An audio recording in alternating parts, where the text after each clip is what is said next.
Start ہو گئی ہے اور اسی طرح بہت جلد خیبر پختونخوا اور بلوچستان میں بھی بلوچستان اور خیبر پختونخوا اور سندھ میں بھی اس کا پورا جو لائے عمل ہوگا اور اس کا جو پورا پروسیس ہوگا اس کی اناؤنسمنٹ بھی کی جائے گی۔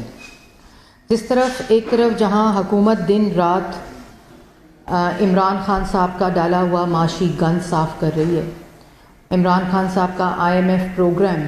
جس کو وہ ڈیفالٹ کر کے وائلیٹ کر کے ملک کو دیوالیہ کر گئے تھے، اس کو نہ صرف ری نیگوشیٹ کیا جا رہا ہے بلکہ ان شرائط کو جن کے اوپر عمران خان صاحب دستخط کر کے گئے تھے ان کو ری نیگوشیٹ کیا جا رہا ہے، جس کی وجہ سے آج عوام کو مشکل حالات کا سامنا ہے۔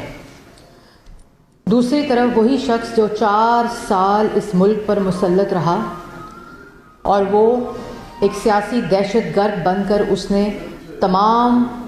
سیاسی مخالفین کو سزائے موت کی چکیوں میں ڈالا، جیلوں میں ڈالا، بہنوں کے بیٹیوں کے کمروں کے اندر حملہ آور ہوا، ان کو جیلوں میں ڈالا، گرفتار کیا، ہسپتالوں میں گھسیٹا